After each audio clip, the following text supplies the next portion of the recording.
अस्सलाम वालेकुम। Lecture number 29 psychology fourth year, हम सेकंड चैप्टर पढ़ रहे हैं जिसमें हम लोगों ने टॉपिक जो है स्टार्ट किया है असेसमेंट या डायग्नोज या तशख़ीस कैसे करते हैं। और आज हमने देखना है stages in the assessment process कि जो अमले तशख़ीस है उसमें जो स्टेजेस इन द हैं उनके मराहिल क्या हैं, वो किस तरह से काम करेंगी। टेलर और सैंडबर्ग जो था इन्होंने क्या किया था, इसके 4 मराहिल बयान किए थे। एक तो है सबसे पहला क्या है, तैयारी, मालूमात, तज़िया और नतीजा। ठीक है, ये 4 पॉइंट्स, ये 4 स्टेजेस उन्होंने किस चीज़ की बताई थी, असेसमेंट प्रोसेस की। ठीक है, सबसे तैयारी में क्या किया जाता है, मुआलिज जो होता है यहाँ पे ये तैयारी, इसमें क्या किया जाता है कि जो मुआलिज के मसले के बारे में जानने की कोशिश की जाती है कि मतलब उसका इशू क्या है, ये ट्राई किया जाता है कि उसको इशू क्या है, उसके बारे में इंफॉर्मेशन या मालूमात ली जाती हैं। जो फ़र्द मरीज़ को लेकर आता है इससे सवाल जवाब करता है और आइंदा का मतलब जो फ़र्द जो है या जो पर्सन है जो पेशेंट को लेके आया है उससे सवालात किए जाते हैं इस चीज़ के बारे में, जो भी उसको मसला है उसके बारे में जानने की कोशिश की जाती है और डिसाइड किया जाता है कि नेक्स्ट क्या करना है। ठीक है, सेकंड पॉइंट की अगर हम लोग बात करें तो सेकंड पॉइंट है इंफॉर्मेशन या मालूमात। ठीक है, अब यहाँ पे है फ़र्द के बारे में मालूमात इकट्ठी की जाती है, मतलब उसमें इंफॉर्मेशन ली जाती है। किस में, इसमें क्या होता है, मुशाहिदा किया जाता है, नफ्सियाती आजमाइशें इस्तेमाल की जाती हैं और दीगर अफराद से गुफ्तगू भी शामिल है। दीगर अफराद इसमें वो वाले होंगे जो उस पर्सन को जानते होंगे या उसके साथ टाइम स्पेंड करते हैं या जो उसके साथ रहते होंगे। ठीक है, जब तैयारी हमने कर ली उसके बाद हमने मालूमात ले ली, उसके बाद हमने तज़िया करना है, उसका एनालिसिस करना है। ठीक है, जो भी हमारे पास इंफॉर्मेशन स्टोर हुई हैं उनको क्या करना, मुनज़्ज़म करना है एक प्रॉपर वे में। और ताकि क्या किस लिए करना है, इसलिए करना है कि बेहतर अंदाज में तज़िया कर सकें और इस जो तज़िया करेंगे उनकी वजाहत कर सकें। उसके बाद है नतीजा। नतीजे में हम लोग ये देखेंगे कि जो मालूमात हमने मुनज़्ज़म की हैं, उनकी वजाहत की है, उसके नताइज जो हैं अख़ज़ किए हैं, वो मरीज़ के लाहिकीन को बता देते हैं कि मतलब ये वजह है, इस वजह से इसको ये हुआ है, इसलिए हुआ है, ऐसे हुआ है, तब स्टार्ट हुआ है और अब क्या है उसका मुआलजाती मरहला या उसका इलाज स्टार्ट किया जाएगा। इन 4 स्टेजेस से गुज़रने के बाद कोई मुआलिज क्या है, एक फ़र्द की या एक क्लाइंट जो है उसका ट्रीटमेंट स्टार्ट करेगा। ठीक है, इसके बाद हम लोग ये देख लेते हैं टाइप्स ऑफ असेसमेंट टेक्निक्स के, तशख़ीस के तरीके कितने। पहले हमने क्या देखा है, असेसमेंट के प्रोसेस देखे हैं, अब हमने उसकी टाइप टेक्निक्स देखनी है। ठीक है, जो कि अमूमन 4 हैं, जिसमें क्या किया जाता है, फ़र्द की कैफ़ियत के अकॉर्डिंग, मतलब जो उसकी कैफ़ियत है, उसकी कंडीशन है, उसके अकॉर्डिंग कोई एक या एक से ज़ायद या सारे तरीके भी इस्तेमाल किए जाते हैं। मतलब जिन 4 तरीक़ों की उन्होंने बात की है उन 4 में से कोई एक तरीका इस्तेमाल किया जाएगा या एक ही टाइम में एक से ज़्यादा तरीके भी इस्तेमाल किए जा सकते हैं।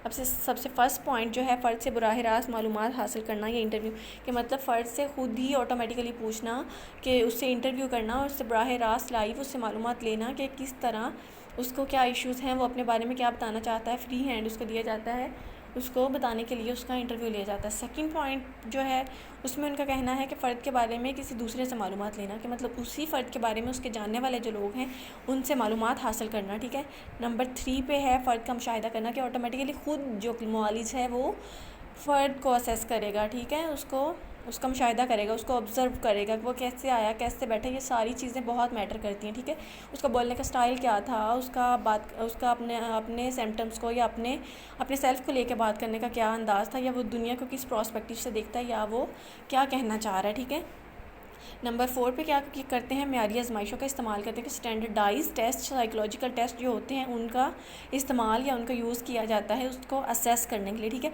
अब हम इनकी डिटेल स्टार्ट करते हैं कि इनकी इतना आई थिंक यहाँ तक। अब हम इसका फ़र्स्ट पॉइंट की एक की डिटेल कर लेते हैं, बाकी हम लोग कल डिस्कस करेंगे। अब क्या है, फ़र्द से बराह रास्त मालूमात हासिल करना, ये इंटरव्यू करना, ये कैसे होगा। आप लोग जैसे आप सब जानते हैं कि इंटरव्यू क्या होता है, फ़र्द से बराह रास्त गुफ्तगू करना या लाइव बराह रास्त किसी से बातचीत करना, 2 लोगों के दरमियान, 2 से ज़्यादा लोगों के दरमियान, तो वो क्या कहलाएगा, इंटरव्यू कहलाएगा। ठीक है, आमने सामने उससे सवालात पूछे जाते हैं। सवालात जो होते हैं उनकी नौइयत 2 तरह की होती है, अमूमी और ख़ुसूसी, दोनों तरह के सवालात किए जाते हैं। तमाम माहिरीन इस बात पर मुत्फिक होते हैं कि मालूमात हासिल करने और फ़ैसले तक पहुंचने के लिए इंटरव्यू है जो वो सबसे बेनिफिशियल मेथड या तरीका है। अब क्या है, इलाज के लिए भी बुनियादी तरीक़ों की हैसियत हासिल रखता है इंटरव्यू का तरीका।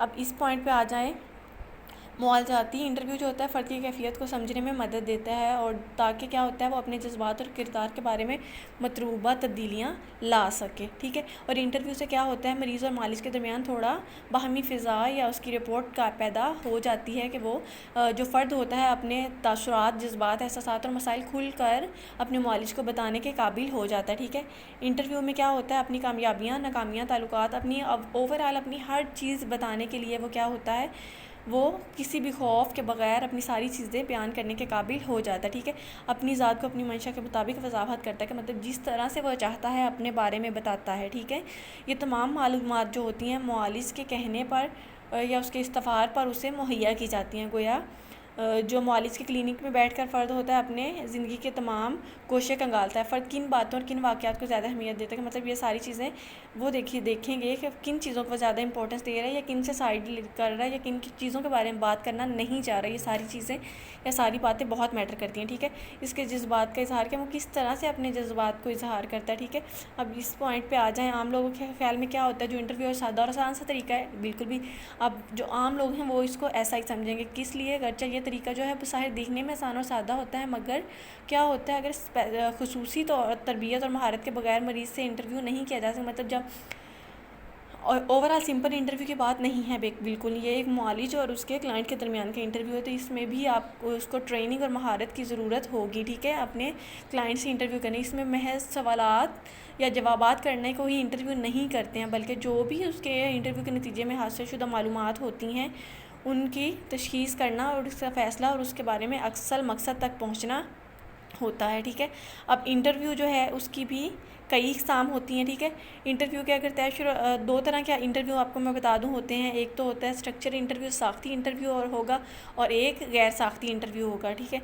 अब जो साख्ती इंटरव्यू होगा उसमें क्या होगा, पहले से ही उन्होंने डिसाइड किया होगा कि ये सवालात हमने इससे करने हैं, और गैर साख्ती में ये होता है अपनी मर्ज़ी से कहीं पर भी कोई भी सवाल किसी भी किस्म का या सिचुएशन का देखते हुए कोई भी चीज़ ऐड की जा सकती है। ठीक है, और किसी भी क्वेश्चन को मोल्ड करके मरीज़ के सामने पेश किया जा सकता है कि वो अपने एक ही क्वेश्चन को दोबारा रिपीट करके भी कि मतलब आया पहले उसने इस चीज़ के बारे में क्या जवाब दिया और बाद में इस चीज़ के बारे में वो क्या कहता है। अब यहाँ पे क्या है, मुआवजाती माहिरीन जो हैं वो माहिरीन इंटरव्यू करते हैं, वो मुआवजाती या तशख़ीसी इंटरव्यू कहलाता है। ठीक है, जो मुआलजीन क्लिनिकल साइकोलॉजिस्ट हैं अगर वो इंटरव्यू करेंगे तो इस इंटरव्यू का हम क्या कहेंगे, मुआवजाती या तशख़ीसी इंटरव्यू कहेंगे। ठीक है, मुआवजाती इंटरव्यू सबसे ज़्यादा इस्तेमाल होने वाला तरीका है। ठीक है, इसमें क्या होता है, नफ्सियात की महारत, जो मुआलिज है उसकी महारत उसकी इंटरव्यू को कारआमद या बेनिफिशियल बना देती है। मतलब जितना ज़्यादा वो टैलेंटेड होगा, जितनी ज़्यादा उसको इस चीज़ में महारत होगी, उतना ही ज़्यादा ये चीज़ उसके काम पे या उसकी सारी इन्फॉर्मेशन पे इफ़ेक्ट करेगी। ठीक है, वो मरीज़ के बारे में फ़ैसला करने में क्या होता है, पेशगोई करने के काबिल हो जाता है इंटरव्यू के बाद, अगर इंटरव्यू की अफादियत मुआलिज की महारत और अहलियत से मुंसलिक होती है। ठीक है, कि मतलब जितनी ज़्यादा उसमें एलिजिबिलिटी होगी और जितना ज़्यादा वो ट्रेंड होगा उतना अच्छा ही वो इंटरव्यू ले सकता है और उतना अच्छा ही इंटरव्यू पे असर पड़ सकता है। अब यहाँ पे सेकंड पॉइंट पैराग्राफ यहाँ पे है, इंटरव्यू जो होता है इसमें लफ्ज़ी गुफ्तगू जो होती है, इसके अलावा गैर लफ्ज़ी गुफ्तगू भी नोट करते हैं। अब आप लोग कहेंगे कि गैर लफ्ज़ी गुफ्तगू कौन सी होती है, कि मतलब ऐसी कौन सी गुफ्तगू है जो बोले बगैर भी हो सकती है। बिल्कुल ऐसी गुफ्तगू भी है जो बोले बगैर भी हो सकती है, और ये साइकोलॉजी में या असेसमेंट में बहुत ज़्यादा मैटर करती है।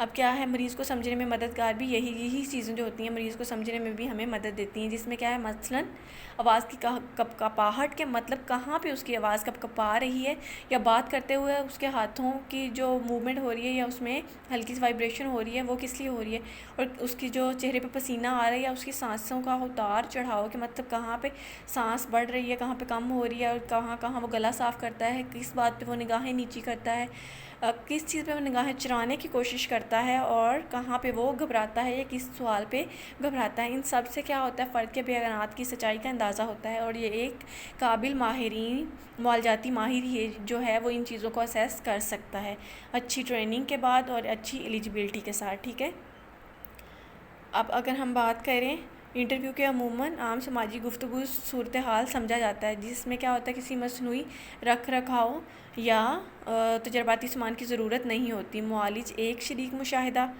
की तरह सवाल करता है कि मतलब पार्टिसिपेंट ऑब्ज़र्वर के तौर पर सवालात करता है और रद्द अमल या उसका जो रिएक्शन है उसको नोट करता है या उसको रिकॉर्ड करता है, जिससे क्या होता है अपनी जो सूरत हाल से महारत से निपट लेता है। आखिर में क्या करता है, जो इंटरव्यू से हासिल शुदा इंफॉर्मेशन उसके पास आती है वो उसको उसके फ़र्द या उसके क्लाइंट को समझने के लिए बहुत ज़्यादा अहमियत की हामिल होती है। ठीक है, अब यहाँ पे इसी चीज़ के बारे में है कि तनकीद, कि ये जो इस पॉइंट के बारे में हम लोग पढ़ के आ रहे हैं कि फ़र्द से बराह रास्त मालूमात हासिल की हैं, इन तरीक़ों का इस्तेमाल किया है, इस चीज़ को भी तनकीद का निशाना, मतलब ओवरऑल जो भी जिस चीज़ के बारे में बात करेंगे उस चीज़ के बारे में तनकीद हो सकती है। ठीक है, इसको हम कल डिस्कस करेंगे, आज वाला पॉइंट आप लोग यहीं तक करेंगे। ठीक है, इसमें कोई क्वेश्चन हो या अभी भी कुछ समझ नहीं आया हो तो आप लोग पूछ सकते हैं। Thank you.